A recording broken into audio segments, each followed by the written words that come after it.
Archers, attack! Keep firing! Let none escape! Another down! Do not relent! Hey, it's your boy Slidewhistle. 'Tis I, Immunization. And it is I, Aaron, Fire Mage Extraordinaire and Horde Punching Bag. And this is the beginning of a new era with new computer and new Blue Yeti microphone. So everyone, I know you'll miss it deeply, but last episode was the very last one with my Bob Barker stick microphone. Bum. That's right. For 100 episodes, Aaron held 2 microphones in his hand, double fisting them as he spoke into each to your ears. I would just go really quick back and forth between them because I only record in mono, so I wanted to make sure you got that coverage in both of your ears. I mean, that is a lot of dedication for the first 100 episodes. I feel like it was the proper groundwork to get us to where we are currently, but welcome to the Blue Yeti squad. Yeah, boy.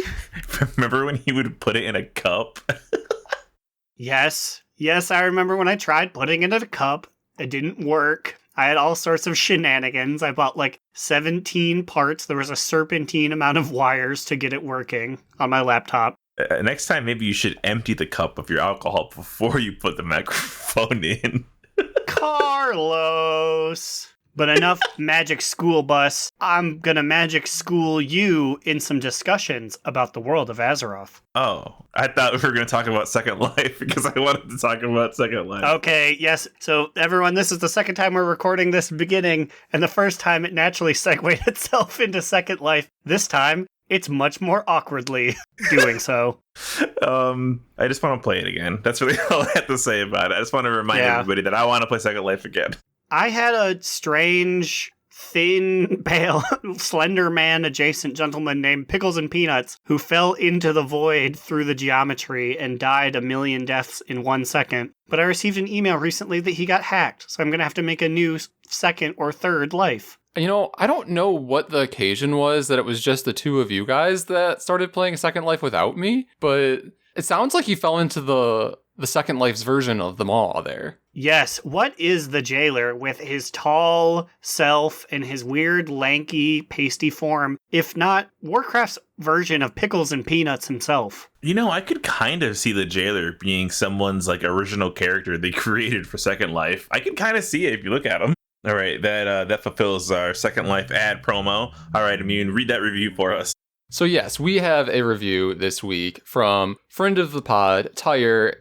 Well, I will say it. It's a thank you / fuck you for this because it's a nice review, but it also provides a curse upon this episode. And he starts it off by saying, a lot of people say they like WoW, but few love the game as much as these three. If you ever wanted a friendly, laid back, and very funny conversation about every inch of content WoW has to offer, from news on the latest mythic race to the best strategy for your Dark Moon pet battle dailies, this is your one-stop shop.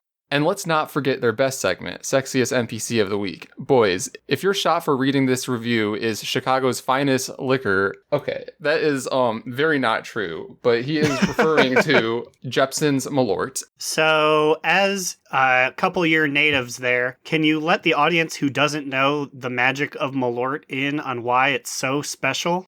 Okay, so there's like this tradition where when you first move or visit Chicago, people, say that like this is like your welcome to the city, and they either like give you a bottle of it or at least buy you a shot of it. And I think about half the time they like try to pass it off as like, oh my God, it's this great thing. Or like, honestly, it's the worst alcohol I've ever had. It's basically Chicago's special way of hazing newcomers. I'm very honored that you have never tricked me into malorting. I thought we did. No, I managed to get away without ever malorting. Well, now that you told us that, we're gonna malort you, you fool. Oh. Well, it sounds like Tyre's buying me my own malort, so I'll get malorted not even in the city. Fair enough. But he finishes off his review by saying that if we take a shot of Malort for this review, he will donate $50 to the Mermaids charity plus one charity of Do Not Relent's choice. So we need to brainstorm this a little bit. Well, unfortunately for Tyre, I recently created a charity of my very own called the Do Not Relent Charity for the Boys. So I can't wait to receive this Venmo from Tyre to our personal foundation to help the poor and downtrodden, us. After having to take this shot. This computer was pretty expensive, Tyre. Thanks for making that direct donation towards recouping my losses. I mean, we're joking. We'll think of something. But, okay, I'd like to read the back of Malort's bottle. It says, Jepson's Malort has the aroma and full-bodied flavor of an unusual botanical. Its bitter taste is savored by two-fisted drinkers. Basically, heathens and miscreants are drinking this shit. So fuck you, Tyre, but also thank you for the very nice review. Yes, thank you very much for the 5 stars and the monies. Go support the Mermaid Project. But I guess here we go. Let's cheers to this review with this shot of Malort. Ugh. I'll let you drink first and give a nice little reaction, and I'll drink mine second. Okay, so okay. The immediate taking of the shot, it doesn't taste as bad as some of the other shots are taken, but I'm remembering now that Jesus Christ, it leaves an aftertaste for a year and a half. And yeah, I still taste it in the back of my throat. But it basically, the aftertaste is as if you found an old tire and licked it. So perfect from Tyre with tires. Also, I'm getting nervous over here. I feel like the person who has to go next on a presentation. And so I'm holding my shot please let me drink this. Please let me get it over with. Wow, that was it. Honestly wasn't... There it is. It's like a grapefruit. Ugh. Yeah, and the initial part is a little botanical, as in air quotes as they say it, but then the aftertaste is still there, so I need to wash it down with this vodka cranberry. So it's kind of like they just took a bag of leaves and blended it down in the water. Well, do you take it over there, Aaron? What are you doing? Well, yes, I do not have my Malort as of yet and could not get it here in Michigan. So I'll be taking a shot of Smirnoff birthday cake vodka because I couldn't find caramel, which is my ultimate least favorite. So here goes the second least favorite. Oh, that's yucky. It reminds me of this time that our friend Allie bought us a round of shots to celebrate someone's birthday, and she bought us a round of Pinnacle Whip. Is that what it was? Yeah, it was whipped cream flavored shots. Why would you do that? Someone was having an epiphany over there. Hello, say hi to the people of the podcast, Maria. We're live on the air right now. What do you have to say? They can't see me though. But they can hear you.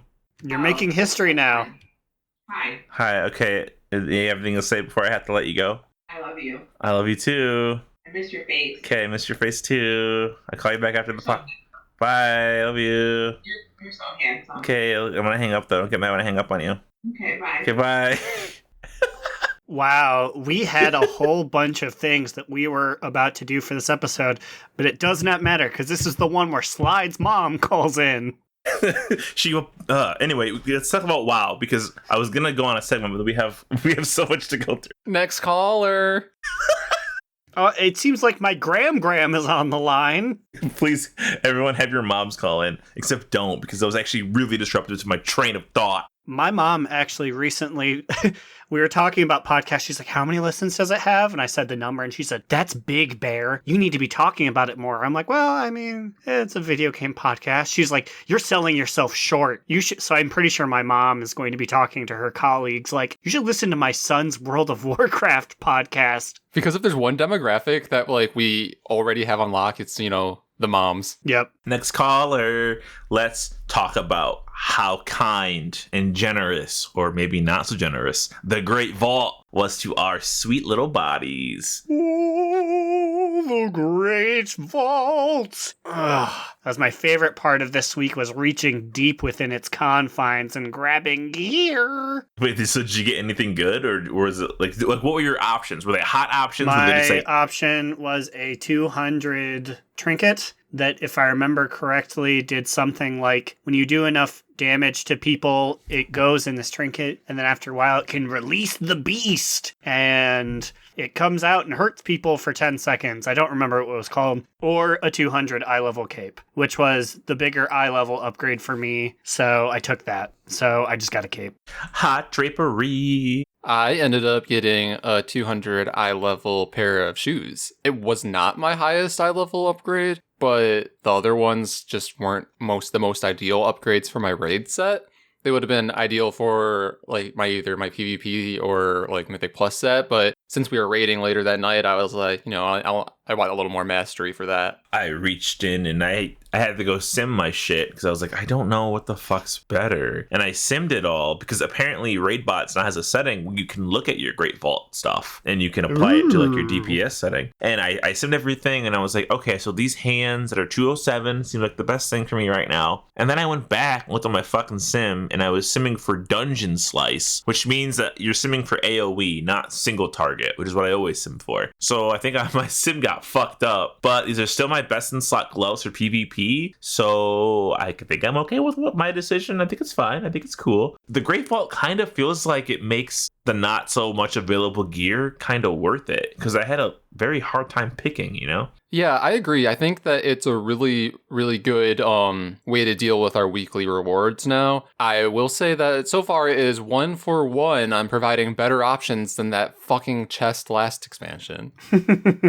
Yeah, even if further down the road it's like, oh, everything that comes out of the Great Vault isn't that useful, at least giving me the option to choose it makes me feel better than just, here's something. Here's the same trinket you have on. Go home. Yeah, here's the same wrist piece that you are wearing and we've given you for the last 3 weeks. Yeah, that shit was crazy. So I was like, I need to make sure I get every other piece of gear before I open this fucking vault. Because I know that the minute that I pick a piece out of the Great Vault, what's gonna happen? My Dungeon Weekly for doing 4 mythics is gonna give me the same slot but better, because if you do your dungeons this week, you get heroic Castle Nathria. Also, I always want to say Castle Nyalotha because it's both ends. It's really hard. Girl, I got like an eye level 215 belt. Chunky. Yeah, I got a great upgrade for mine too. I also did this before I reached into the vault, just to be sure. And then there's the world boss. It's also up. So the world boss was actually kind to me and gave me gear for the first time since the first 3 months of BFA. So I walked out with the fucking Great Vault piece. I walked out with a heroic Castle Nathria piece and the 207 ring or something from this bitch. I love it. Yeah, I was just gonna say that I got a lot of gear in the first day of the reset as well, because during those 4 mythic dungeons, each of them, I got an eye level upgrade on one of my pieces in one of my 2 sets, and then my heroic reward, and then my Great Vault. The world boss, fuck the world boss. Honestly, fuck all the world bosses right now. I'm really mad about it. I'll talk more about that later though. But yeah, I got 20 whole gold, baby. I got a legendary. I'm actually getting a lot of legendaries now that I have complained about them. And it's making it where I need to start thinking about doing Torghast, which I wasn't against, but it was definitely lower on my list. But I was like, oh, I can't hold all these magic orange pieces. I gotta actually do something with them now. You gotta hang on to them. I gotta make them. I gotta put them on my body. Also, I assume there's a legendary limit. You can only wear so many.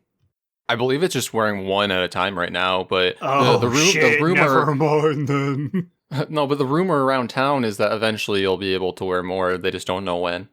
Wait, what did you do, Aaron? What happened? I mean, nothing much other than I've turned them into the rune carver, so they exist, and I have the materials. I just don't have the soul ash to make them. But I have 3 fire mage legendaries that I can make. So I was like, I'm going to make them and be super powerful, but now I need to actually balance them. Yeah, I mean, it might turn out that, if you look, I think, at least for Holy Priest, Wowhead has a guide that describes, the best ones and, what aspect of the game they're good at, because it's different depending on, Raid and Mythic Plus, PvP, whatnot.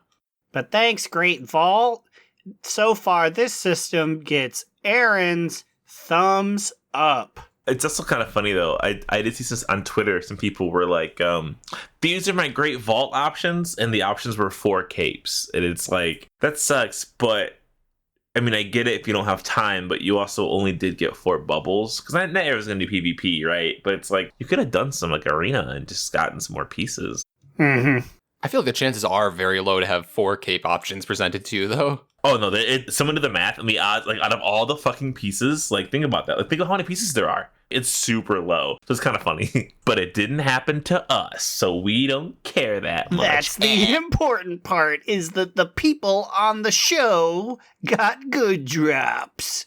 Until next week when all 3 of us get like finger options for the same ring that we already have on. Yeah, I mean, I feel like for the first time in the last 3 expansions, I have rings that I'm happy with for both of my sets right now. This is like, and now that I've said it, like that's another curse that brought upon us. Yeah, there's a lot of things that I won't say out loud because I know it's a curse. But let's just dive on into what else we got up to in WoW this week. Aaron, what did you get up to? This week in WoW, I finally explored other parts of Oribos and found cool cosmetic options. Apparently, there are 3 or 4 representatives from the different covenants who just sit there and sell you things from them based on your friendship level with that covenant. So I got like a cape from the Ardenweld, and I got my Sin Stone from my boys the Revendreath. And it's really neat, except I today found the same Revendreth NPC just out in Revendreth. So I guess they pull double duty just if you're lazy, which works for me because I'm lazy. I don't want to go to the zones to find these guys. Yeah, I mean, you were telling us about this the other day, and I totally did not know that you could see the rep vendors in Oribos. So I'm going to have to check them out. I actually have not looked at any of the other Covenants options, so I have casually been grinding rep for all of them, so I probably can buy something. Yeah, but other than that, it was just a lot of rep grinding, catching up with the story. I am officially caught up with that as of today. And now the rest of this week, I just really need to focus on Maw business because I have been neglecting that in a major way. It's hard to convince yourself to go there, honestly. I mean, like, I always have a fun time once I'm there, but, like, it's like going to the gym, you know? It's like, except I don't go to the gym. I do go to the Maw. It's That's DNR's first shirt idea. I don't go to the gym. I go to the mall. But that was really my week, just catching up. Immunization, what was your week in WoW like? Well, this week in WoW, I was busy doing all of the normal daily things, like my callings and just other world quests. I also am current on the Revendreth Fenthir Covenant storyline, and we finally got our fucking mount this week that every other Covenant apparently got. We got our big chunky bear boys. Yeah, I feel like every other Covenant got theirs like day 1. I'm like, where the fuck's mine? And then I am, I believe, almost caught up on my Hunter's Covenant storyline in the Night Fae, and you know, I made it to the part where, spoilers, I guess, if you are not caught up on that you chase Tyrande into the Maw, and it's like pretty fucked up about like all of the souls of the Night Elves that died in the burning of Teldrassil. They're just like being held in the Maw and like all formed into this giant amalgamation of like dead Night Elf souls. I'm like, what the fuck? But other than that, I, did all my Torghast as well, which I have not done Torghast this week yet. I hear it's a lot harder this week, especially for healers and tanks, and I feel like that really negatively impacts Holy Priest, because I feel like the nerfs to healers were probably not in regards to Holy Priests. They're probably more so in regards to like Disc Priests that can actually do damage more so.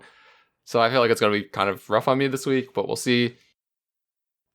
Oh, I also got my first legendary item on my Hunter before even getting it on my main, my Priest, which is fucked up. No. I'm sorry, that earlier part seemed even worse, where I was like, I'm fucking drowning in them now. So, like, I got like some drops for some recipes, but then like every place I look online or like never use this one. It's bad for every part of the game. And then like my two best legendaries are from like killing Daddy D and then from a world boss. And the world boss is the one in Bastion. And so far we've gotten first week Maldraxxus is world boss. Second week Ardenwield's world boss. I assume next week will be Revendreth. So then it's sort of like 2 more weeks until I can even get that like second best legendary, and then I don't think our guild is gonna kill Daddy D for a little bit. So, but yeah, other than that, all of us got together and hunted some crystals in Bastion with Tyre and Yab-Yag, right? Does that? Yes, Yab-Yag, I believe is his known nomenclature. Or as Kata calls him, Obi. She's been calling him Yobi for like the past like 3 days. Yeah, it's kind of weird. They hit it off though. I was like on a call with them and they were just talking about their cats back and forth for like 25 minutes. But yeah, Slide, what did you do this week in Wowzers? Well, I was off all last week, so I literally only played WoW. I did so much stuff. I got my Death Knight geared up. He's so fucking powerful because we also did Tyre's alt raid on Sunday, and my fucking Death Knight was pulling numbers that were equal to or sometimes higher than my geared feral druid, because apparently Unholy DK is busted right now, or it was busted. The top DPS in the game, apparently. They ended up nerfing the mastery by 20%, which I think I might have said last week. I think I might have known that was happening because my Unholy DK from BFA was already mastery statted, and he just kept getting more mastery, so he was just killing it, but it's just pet power. But it was okay. We cleared 2 bosses. People were relatively chill, except for this weird shaman who was kind of being a dick sometimes, but it was aight. Yeah, I feel like everyone had a good time, and I feel like there were like 4 or 5 guildies that were there, and I feel like every guildie got some kind of loot drop, which was good, and then, just overall experience for us, which helped us this week in Raid. I actually think every guildie that was there got something except for me. Oh. But it makes you feel any better, Immune. I did craft my 3rd legendary, because I crafted one on my Unholy DK that makes a super zombie, so that was pretty cool. Why would that make me feel better? It makes you feel any better. It's nice. It's nice to know that your friends are getting ahead. If it makes you feel any better, it was like my 5th legendary, so it's not like anywhere near my best one. Fair enough. It was okay. So yeah, but now I've kind of just like shelved my Death Knight. I haven't really touched them. I've been doing a lot of Feral Druid arenas. Me and Immune are like 1458 in 2s. So we have that sweet combatant. I think it's combatant. It's combatant and challenger. Yeah. So we are combatant level, which made our gear a little higher for our Great Vault. And I don't know, I feel like we're learning a lot about Arena, which is insane because nobody tells you shit. There's no guides about Arena. There's just like how to play your character, but no one tells you how to get better at it. You have to just learn it, and it sucks, but it's kind of fun. Yeah, it is fun. I had a fun time. But you know what? There are even less guides about how to play Battlegrounds. I think we could write the guides and they'd be like pretty kind of okay. Like if you're on Seething Shore, just try to sneak the node, because for some reason Horde never ever goes for the fucking crystals, and I don't know why that is. I don't know either, but like reliably Alliance wins that one, and it's because Horde just don't know how to stick to the objective. But it's going to be interesting this week because this week's event is Raided Battlegrounds. Yeah, I'm not looking forward to going into there. I don't know. Raided Battlegrounds are already a Wild West. I am personally afraid to go in there sometimes. And Immune wants to come with me, and then I'm like, I gotta vouch for him, and then I gotta back him up when they attack him, because most people in Raided Battlegrounds can be so toxic. I feel like there's like generally like half of them are just like dicks, and just the way it goes. And now that they made it an official quest, which I guarantee you, there's no fucking way that this has ever been a quest before to do Raided Battlegrounds. There's no way. People are gonna be in there completely lost, like in regular Battlegrounds, which isn't that different from Raided Battlegrounds, but they're gonna get flamed, and I'm so afraid for all the people who are gonna get turned off forever from RPGs because of how toxic they can be. Because people are already turned off and don't want to go in there. Yep, I saw that in Orbos, and I was like, I'm just gonna skip out on that for now. I feel like Immune has watched me personally like type something angry to somebody who is yelling at me. Like I think I pretty much get into a whisper fight with one person every single time I do one of them, and it's absurd. So best of luck if you're out there trying to do them. It might be okay. Honestly, the key is to make your own group. Say, YOLO, I don't know what I'm doing. And people will sign up who also don't know what they're doing. And people seem to be always more accepting in groups that are just called YOLO. That's it. Maybe this will bring some nice people in, being a little hopeful, but probably not going to happen. It'll turn their hearts dark. It'll just overall make WoW a more toxic place. Oh, I forgot. So I was doing a lot of Torghast too on both characters, and I got a Torghast shout out from Shamuni, a shaman on Proudmoore, who I feel like we've interacted with before, but my memory's shit, so I can't exactly remember. But they whisper. No, I was typing in general chat like I always do in Torghast on my Druid Wild Seed. No, I was on my Death Knight Alan this time. And they just said, "Hi, Slide." And I was like, oh, which one of the guildies is like in chat? Nobody online is named Shamuni. I thought it was Champ at first. I was like, but Champ's been gone for like a year and a half, so it couldn't have been Champ. And then they whispered me and they said, "Still loving the podcast." I was like, oh God, it's a podcast listener. So if you're listening, thank you. Thanks. Appreciate it. What else did I do? Oh, I upgraded my building. Now, this may be a contentious thing. What did you guys end up upgrading your building with the souls you got from the mall, or are you saving them for next week? I upgraded. I decided to go with the Anima Conductor. I upgraded the teleport network, the mirror network. Oh, I wanted to fucking upgrade my fungal network with Sexy Grandpa so bad because I want to get closer to that fucking Orbital teleport. But I ended up also upgrading my Anima Conductor because my beam that's gonna like permanently affix to an area and make it like a permanent anima. I'm like 2 days away from having no more options. So I was like, I guess I have to so I can keep my anima stream going, but I hovered over that fucking button over Granddaddy Mushroom's sex circle for so long. That was quite the description. That's what it feels like. He has me riding. I swear to God, every day I ride him.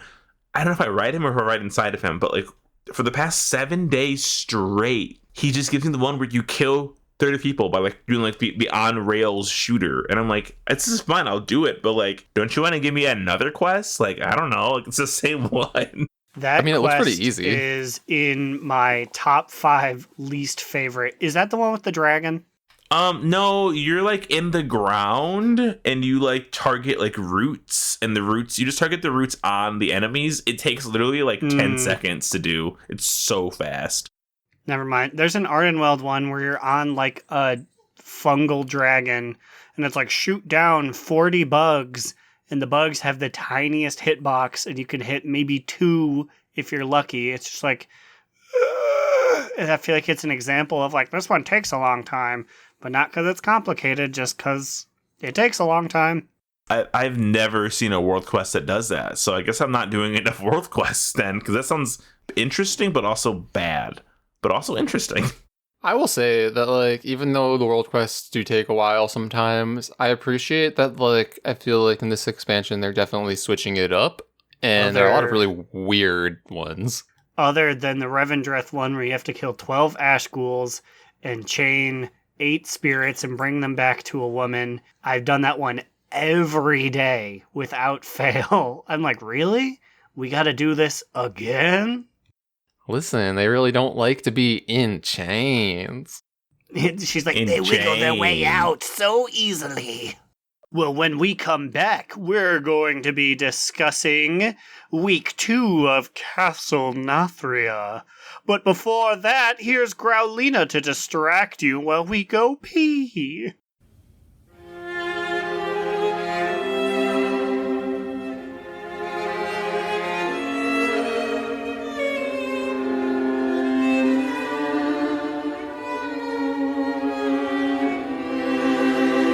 Salutations, bats and ghouls. Growliina coming to you from deep, deep within the heart of the Venthyr base, Sinfall. I'm here with my associate, All-in-One. Allin, Why do you think only our hallowed halls were chosen to have the Feast of Wintervale's spirit? Clearly, we're just the best choice. Blizzard knew that the vast majority of smart people would pick Venthyr, and so they gave them this holiday cheer to reward them. I couldn't have said it better myself. Do you believe that this is the start of an ongoing tradition? Will we be seeing bunnies and eggs in the spring? Or bonfire juggling in the summer? I should hope so. I grew so tired of partying with dwarves and old and played-out humans. This year, I'm looking forward to a tall, gray, and handsome vampire man for my love is in the air. It's like you're speaking directly through my mind. Until we here at GOTP see you again, stay beautiful, DN Army.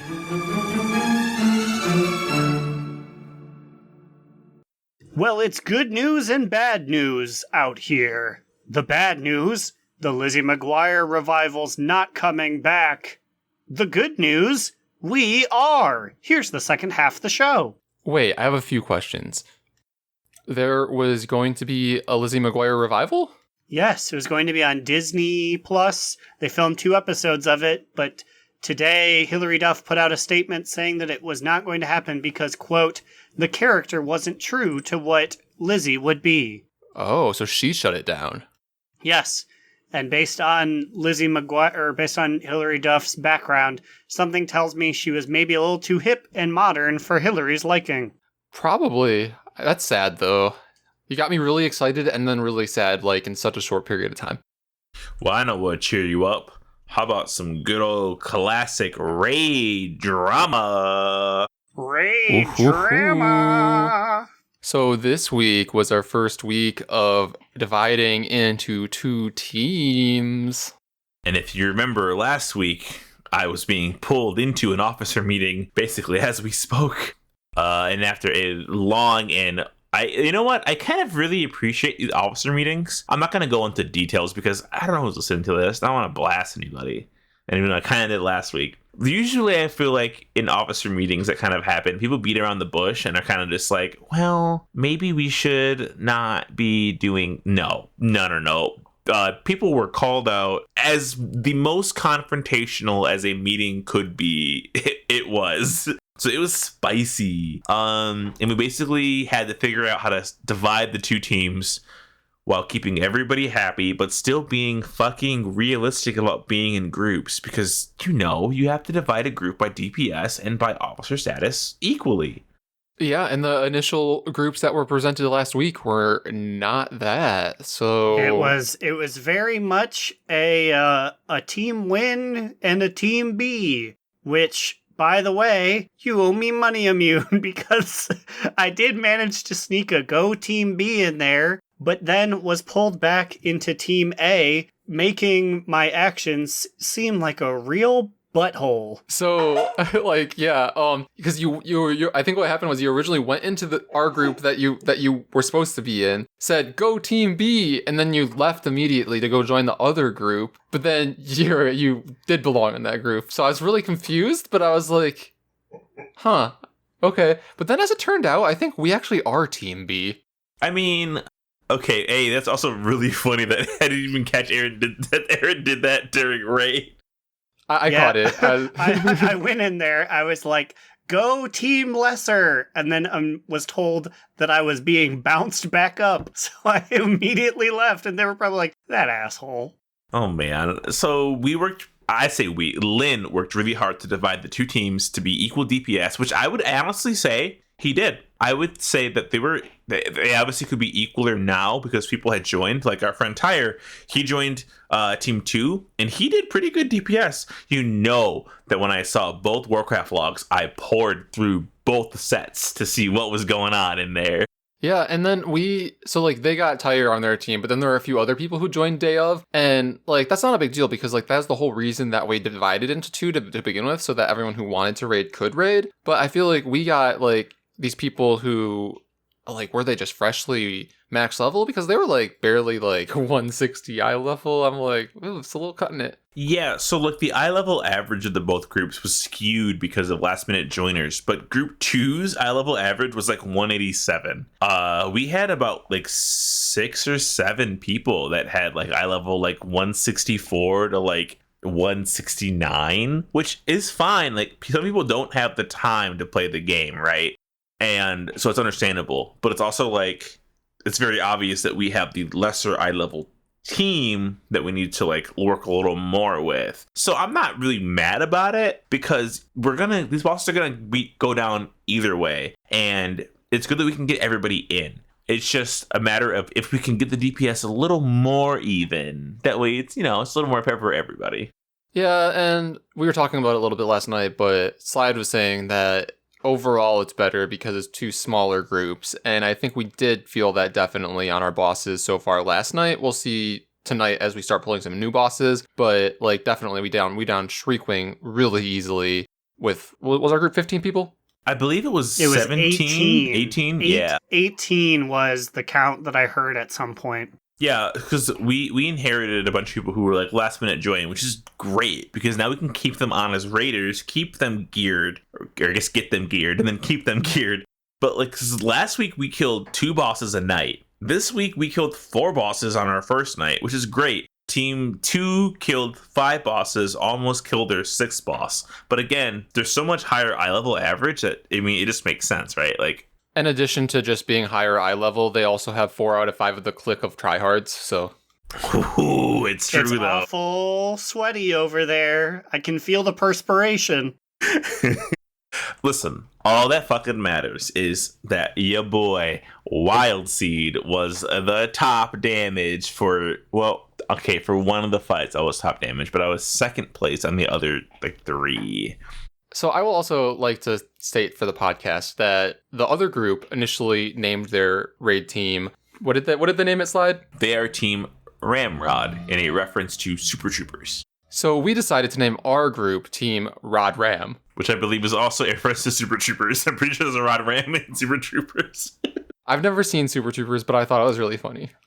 It's been a while, but it's 2 very good names.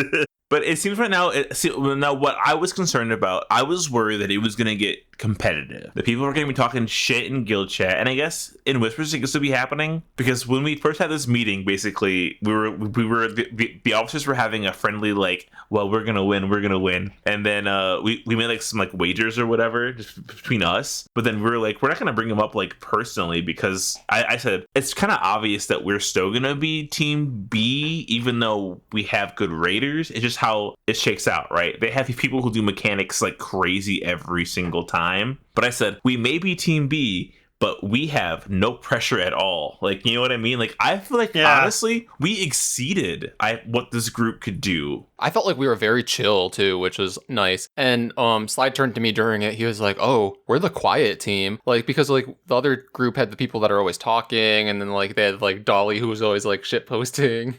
Yeah, so it's kind of odd because like we have to kind of step up and be like, we can talk because like we do, but like we normally type because everyone's talking. So like, but yeah, I'm interested to see how we are able to do. I just really want to see and beat Daddy D. I want this fucking legendary, guys.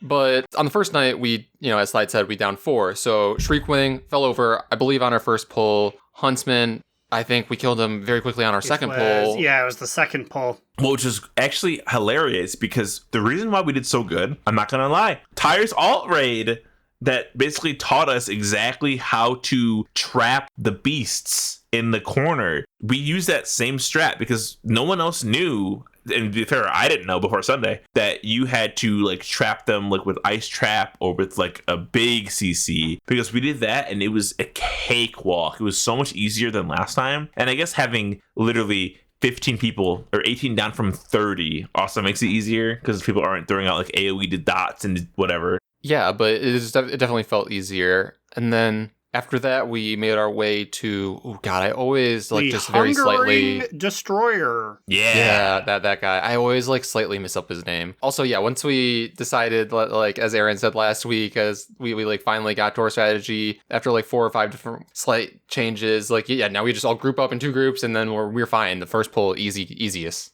Yeah, because I feel like we really struggled as a group of 30 on Hungering Destroyer last week. It felt painful, and I'm not gonna lie, I don't watch videos. I always should watch videos. I know I should watch videos. I just love the mystery of walking in and learning a fight, even though it's detrimental to literally everybody, because I feel like I am a person who normally will call out a mechanic that I'm sick of people fucking up, but I only do it when I fuck it up by learning it 18 million times. Yeah, no, I mean, I also like the thrill of learning a boss on the fly, but yeah, I wish some people would look into some mechanics beforehand sometimes.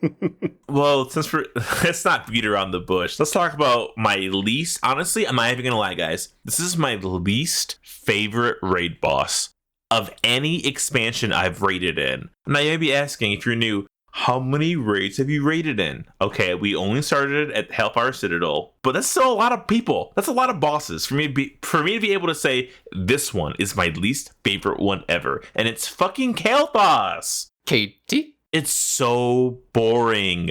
And I will say, every time Slide says that this is his least favorite, he's like, oh, I hate this fight. And I'm just like, okay. This is like basically, it's like a healer fight. And like, okay, yeah, Slide, like he's making faces like he's really upset. You did a lot of healing during that win, which like is one of the main reasons why we were able to clear that one. Yes, but it's still a healer fight. So like all the pressure is mainly on us healers. I'll let Aaron speak before I go off on him. It was interesting. I know I was one of many. We had people that were forsaking some DPS for healing opportunities. I saw Slide as a bear on one of the pedestals, and I was sitting there, hands on my hip, tapping my foot like, finish up, I gotta go donate some blood. We were all very dedicated, and then every time I'd get too overzealous, I'd start donating, and a giant rock man would pound the floor, so I'd get 0.7 seconds in, and I'd be like, oh.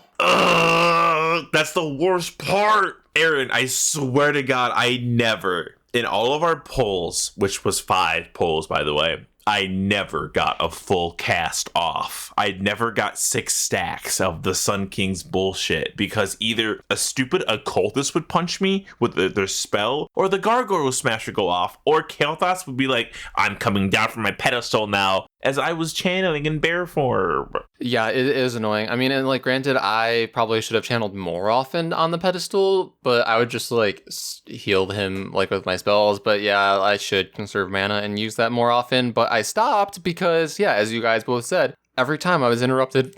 So we wiped 5 times, and mind you, this is normal raid. We always do normal first. We're a slower guild. It's fine, whatever. One of our healers, Sin, Mr. Cynical, it's not his fault. He didn't know, but he didn't know that we had to heal Kael'thas. So we have healers, and one of them just straight up wasn't healing Mr. Kael'thas. So after our first wipe, I like checked like my details, and I'm like, okay, let me see, make sure everyone is healing Kael'thas a little bit. I was like, okay, so I obviously healed him. I always had Renew on him and was like using lots of single target heals on him. And then it's like, yeah, like 24% of my healing was on Kael'thas' fight, and like all the other healers was like 20%, 19%, 30%, whatever of their healing was on KT. And then I get to Cynical, and I'm like, I can't see any none of he didn't target him like once with any of his heals, and I'm like, what the fuck is this? So I like turned to Slide, and then Slide, what did you do at that point? Did you like whisper Lynn? So you may think that we're probably, me personally, am one of the most aggressive people who'd be like, you better heal this guy. But I didn't want to make Sin feel bad. So I didn't want to be like, yo, Sin. Yeah, it belies the casual nature that we were like, this guild is all about casual, just whatever. And at the same time, it's like, it's slowly spreading around like telephone, like, Sin didn't heal him. Sin didn't heal him.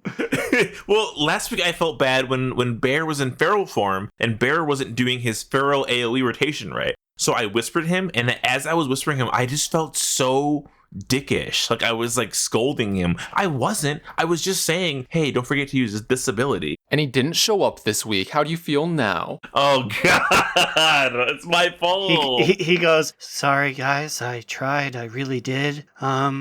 But I can see when I'm not wanted. I was really nice about it. I was like, I even lied to him. I said, I didn't know how this spell worked when I first used it. I did, but I told him I didn't. And I said, you have to use your other button that you spec into. It's not passive. Oh, I didn't know that. So anyway, back to Sin Healing. I'm really glad that you mansplained Bear Tank to Bear Force 1. No, who's it was been playing since BC. It was Feral. It was his Feral. He was Feral for the first time in literally 14 years. I was like, hasn't he played a bear since we were children? Yeah, in his defense, I think this was his first time not being bear spec. Also, don't forget, Aaron, Bear is our age. Never forget that. He's literally younger than me. He has such dad energy. He really does, and I love it. But anyway, so I whispered Lynn, our raid lead, and was like, hey, Sin didn't heal Kalthos. And my favorite was even Lynn, because Lynn knows everybody. He doesn't want to hurt anyone's feelings. Instead of whispering Sin, he just said, healers, be sure everybody is healing Kalthos. And then the next fight, Sin still didn't heal Kalthos. Oh. So then, I think after that one, then Lynn and the other tank were like, yeah, so healers, make sure to use all spells you can to heal Kalthos. And they're like, then they start going through like individual ones. They're like, to the monk, they're like, yeah, you can use Essence Font. And then they're like, the druids, make sure to keep your hots on him. Paladins can use, I forget what the spell is called, but like paladins, put your beacon on Kalthos. And then I was watching Sin and I saw his character target Kalthos, and then he goes, I can't target him. I can't do that because we haven't pulled the boss yet. But basically we got the gears turning that he had to put the beacon on Kalthos. But it's just, this is why I love this group, because we're so passive and we don't hurt anyone's feelings that we're just like, if we just shout it real loud, maybe he'll figure it out eventually. But on that last pull, me, Wild Seed, the Pharaoh Druid, I was 99th percentile on my rotation as a healing druid, as a healing feral druid, because I was like, fuck this, I'm gonna make sure I heal this boss. So I went into Resto Affinity, I went into Heart of the Wild, which makes my Resto healing do more heals, and I did very little damage that fight. It was a 0, but it wasn't a lot. And I healed the fuck out of Kalthos. And when all the healers died, I'm not even kidding, every single healer was dead. I was the last one who was healing the tanks as we killed Kalthos to make sure we cleared it. And it was the last pull of the night, and we fucking did it. And it was my measly little 600k healing that brought us through it. I'm not gonna brag, but I'm kind of gonna brag a little bit. Well, congratulations. Out of the 10 feral druids who have parsed, you are the top one of 2 of them who decided to spec into Resto Affinity. I can actually give you wowhead numbers say that 3% of all players who raid on this specific fight, 3% have picked up Resto Affinity, because I think all their healers normally just heal Kalthos. But I was doing it, baby. And it felt bad, but it also felt kind of cool that I can use my very limited utility in this way to help out. And I definitely, I'm not gonna lie, it was kind of my fault that we cleared it. It was me, baby. I helped.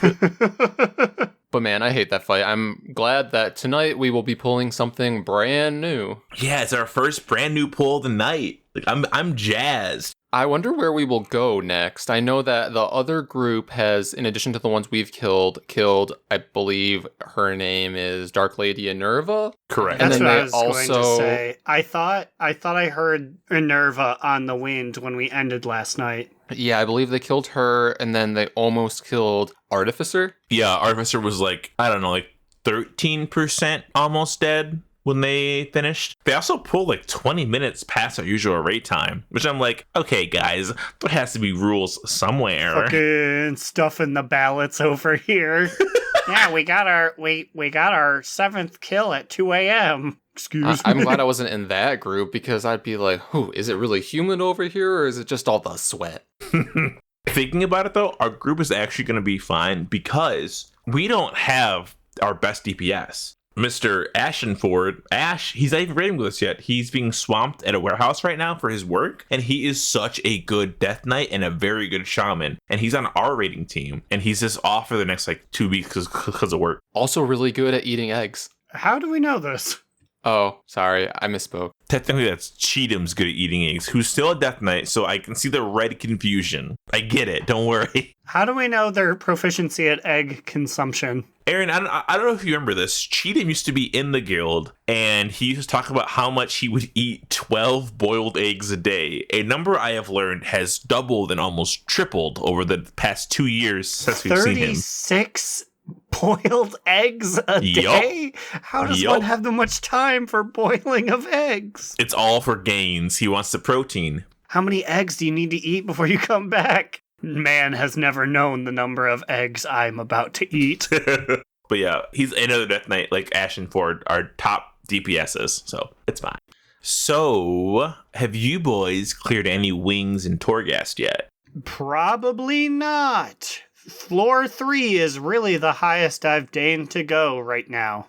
I capped out my Torghast last week, which was 6, right? So I think that, I was 6 on both of them last week, but I have not pulled anything yet this week. So this week, I guess as of Tuesday, I think last week I said, if you do it as Guardian Druid, it's way easier than doing it as the DPS specs.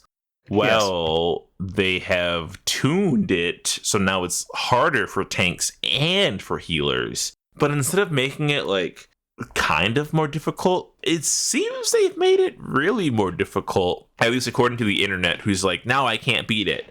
Now, this whole time, I've been in a Torghast run, just sitting at the last boss, because I'm not going to do it, because I can't focus when I'm talking. But I have completed Wing 7, which with my powers as Guardian Druid, I would say it felt a little bit harder than usual, but not that much harder than what I was experiencing. Layer 8, I would say, can be really difficult if you can't clear the floor 5 boss who fucking casts Sinbolt, the Eternal Curator or whatever. It seems like they really increased how much health these guys have. It's taking me forever to chew through these boys' health bars.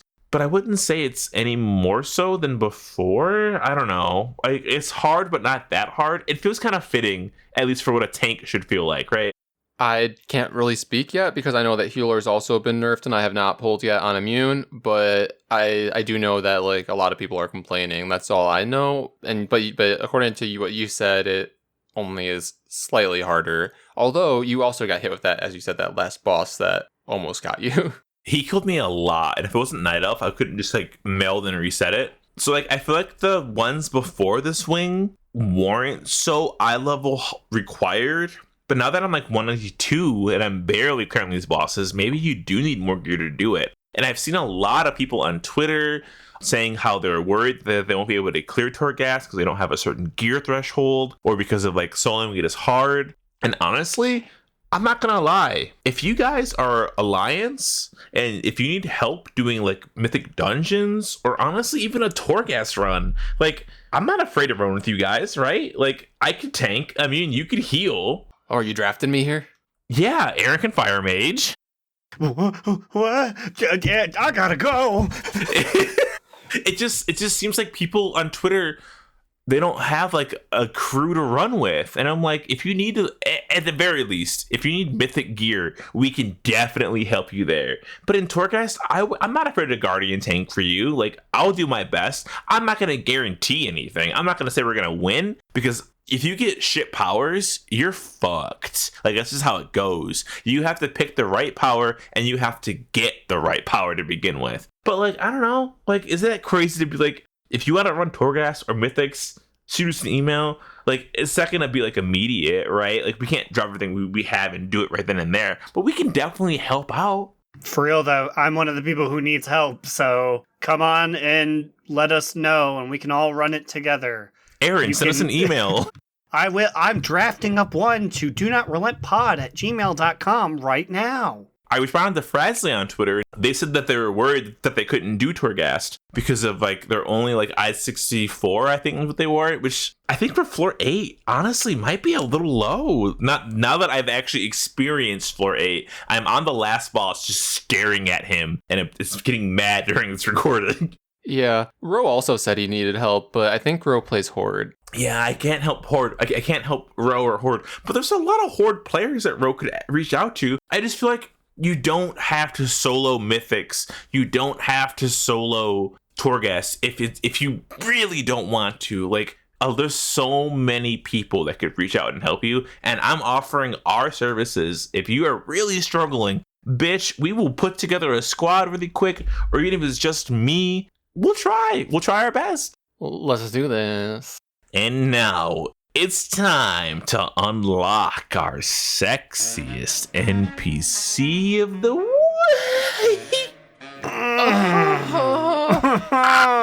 I want a sexiest NPC of the week that I can really get myself into. And by that I mean I want this sexiest NPC to be a big cavernous room.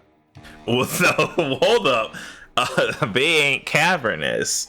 They got 9 special little selections for you. 12. I don't remember the number. 9 perfect holes for you to stick things into. All you need is the weekly key to unlock it. And we're talking about the Great Vault. Yes, you keeping track at home. We've had people, we've had animate objects, but this week is our first inanimate object sexiest NPC of the week. I'm not 100% certain it is technically an NPC, but it is certainly very, very sexy. The C is very vague, but it is hot to trot. If you hover over it, it does have a nameplate, I'm pretty sure, which I think can barely qualify it for an NPC. Ooh, let me just tell you, my first time opening this sweet vault, I was fucking nervous. I was standing there and I was like, I have to pop this cherry. I have to decide which spec I'm going to do it in because the spec you choose locks it in. And so as I pressed the button and held down this channel, it said, now loading loot for Feral. And I backed up like, whoa, is this what I want? Do I want to do it in Feral? I mean, it's very important for you to decide to think to yourself, am I really ready for this?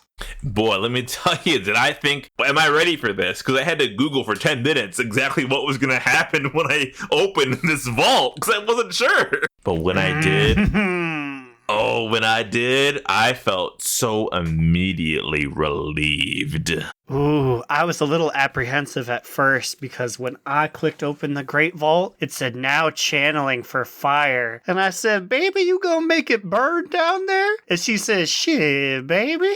I just mean my loot specifications. Oh. I mean, I know personally, I had unlocked 6 special slots in this vault for myself. 6 holes, all for you. Ooh, 6 unique holes that varying hands, feet, up to the wrists could go into, possibly. Ooh, baby, let me put my cape in you real quick. Well, just fuck it. I'll just put my whole head in there. Oh, let me tell you, the vault gave me a great hand. I got gloves. This is so dumb. Ooh, I love it. And it's not afraid to play with toys, too, like trinkets. It's got trinkets. Ooh, and let me just say, this also, as you said, has trinkets, or otherwise apparently known as burloques. Burloque. Ooh, can I get that burloque? For reference, we ran a dungeon with a man, prop paladin, who got a trinket, and then the warrior said, hey, yo, can I get that burloque? And we all went, what?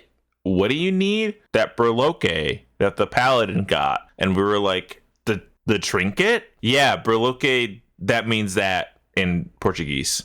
Oh, okay. That was like the first time he said something not in English, though, so we were all very confused. But yeah, I guess Trinket in Portuguese is berloca. So if you're wondering, there's your fun fact of the day. Oh, I love that so much. Just like how I love the Cavernous. Great vault, baby. Great vault. I can't wait to stick myself deep inside you come next week. Wink.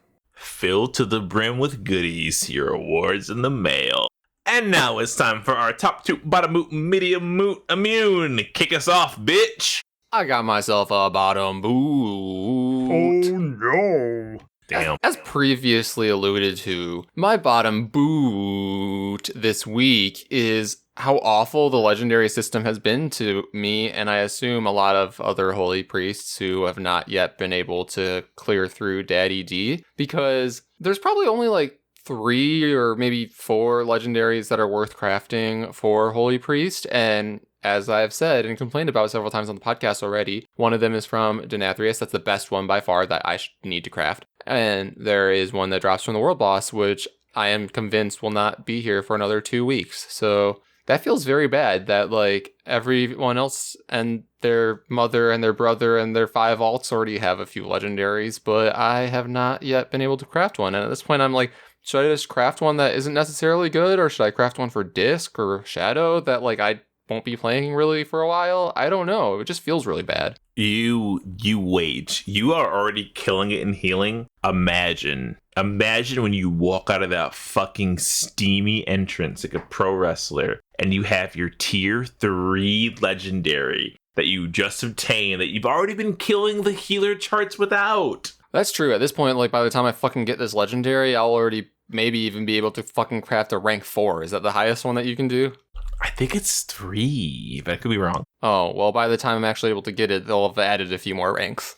It's like my Gram always said, waiting it just makes it more special. Cheers to Gram. Clink. But, Aaron, what is your TTBBMM? This week, I've got 2 quick top toots. Nice. Toot toot, toot toot. Both of them PvP based. The first one was I was doing the big stinky tower in Maldraxxus. I was going up, and Camiorg of Darkspear was coming down. She was a human frost mage. We both sort of looked at each other, because it's one of those zones where, like, everyone can fight everyone. And we were like, what are we going to do? And she goes, there are horde upstairs.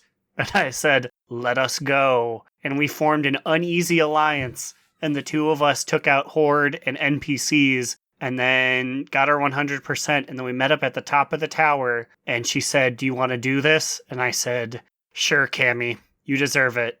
And then she started hitting me, and I immediately jumped off, floated away, and turned invisible. So I'm sorry, Cammy, I did not give you the duel that you wanted, but thanks for helping me out. I'm willing to wager a small amount of money on the fact that she belongs, or is already a part to, the Maldraxxus Covenant.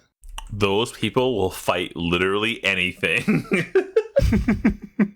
But my other top toot is that all of us, Tyre and Yobi included, decided to camp the fighting spot in Bastion next to the big turtle and just cause all sorts of ruckus. We were killing Horde, we were killing Alliance, no one was killing us except for maybe like once. People were freaking out in the comms. It was a good time, and then we just walked out of there with our balls swinging between our legs. No one even tried to stop us. I was gonna say, if you're Alliance out there, I'm sorry, but I'm not fucking sorry. The amount of times the Alliance has dumpstered one of their own on an alt is way too high. So the humble pie deserved to be dished out to somebody else.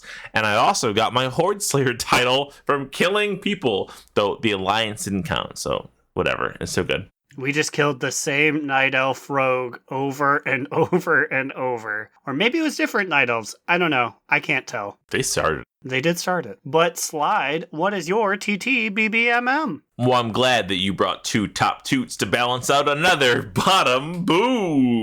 Oh, we're working at a net neutral. I'm very upset with how conduits and soulbinds work for swapping in between them. So, get this. I play a druid, right? And a druid has 4 specs. Now, I picked druid so I could dabble in all available specs to me. I could heal, I can tank, I can range DPS, I can melee DPS. However, you can only set your soulbind and your conduits like based on the 10 charges you have. So soulbinds change with your spec. Like if I assign Lady Dreamweaver to be my guardian soulbind, then it will always stick to that. But I can't change the conduits in between the soulbinds. Some conduits are good for tanking, some are good for range DPS, some are good for healing. I only have 10 charges allocated each week, and if you have like the day recharge or whatever, between 4 different specs. It doesn't make any sense that I can't just simply set up a system for all 4 of my specs and swap between them. The conduits should change with the soul binds if I'm changing my spec, which they currently do not. I could have on a guardian set, and then when I put it on, all those guardian conduits are still in on my feral druid, which does my feral druid no good. And I only have so many charges, so I have to choose which 2.5 specs I want to play optimally. I could play them suboptimally, but then it's like, why? Why should I have to play them at less of a fraction of their power when I could just simply slot in the correct conduits without having the charges? This system sucks, and I officially think it's garbage. Yeah, we said this in the past that the number of like conduit changes being capped is really arbitrary and weird, and I just don't understand it. I feel like you should just be able to change them whenever. So I basically am just gonna be Feral / Guardian because those two share a lot of the same conduits and a lot of the same benefits. But like, it means if I ever play Moonkin in a raid, I'm gonna have to either go back and put in all of my different conduits, or just hope that I already had them and just say fuck my guardian tank. You know what I mean? It's not a very good system for somebody who wants to play multiple specs, which I thought they were trying to get better at, but they're kind of not doing that job. So I don't know. It's stinky, and I did not like. I was very mad about it the other day. Immune saw it. He was very upset, and I didn't understand the problem at first, but I do now. And yeah, it's pretty dumb because this is something that they said that they wanted to change, and yeah, here we are. So I can't even experiment with like different specs unless I want to be automatically bad or automatically worse. So it's whatever. Or locked into a spec for like 3 days. Right, if they've run out of charges, which would suck. I don't know. It's stupid. Still loving Shadowlands. Honestly, this feels like it's been way stronger of a point than BFA was at this current point. I agree. There's still a whole lot to do. I still have more to do on my main, and that's not even to say like all the stuff I have to do on alts. I only have like one other max level alt, and I want to have one in each of the covenants, so yeah. Me and the boys are trying out Guild Wars 2. Well, with that, if you have any complaints, comments, questions, anything to send to us, email us at donotRelentPod@gmail.com. If you want to give us a review on Warcraft Radio, be sure to do that at Do Not Relent Pod on there. Whatever. They don't care about us. What about you guys? Where can they find you on the internet? You can find me, Alex or Immunization, on Twitter at New Era Alex, or you can follow our podcast Instagram account on the gram at Do Not Relent. You can find me, Aaron the Human, at The Bigacheesy on Twitter.com. You can find our literary musings at donotrelent.livejournal.com. And you can send personal message applications for my EverQuest 2 guild, Crushbone Belts, the number 4 sale, to my email, gameguideguy@hotmail.org. What? Send that shit. That was a lot of EverQuest 2 for ya. I've aged myself. I'm withering away like an Indiana Jones villain. Well, we'll see you guys next week if we can retrieve Aaron's body from the Temple of Doom. And remember, Another down. Do not relent. Do Not Relent is a podcast within the 3HNC network, representing U.S. Proudmoore's premier podcasts. That was a very good wish.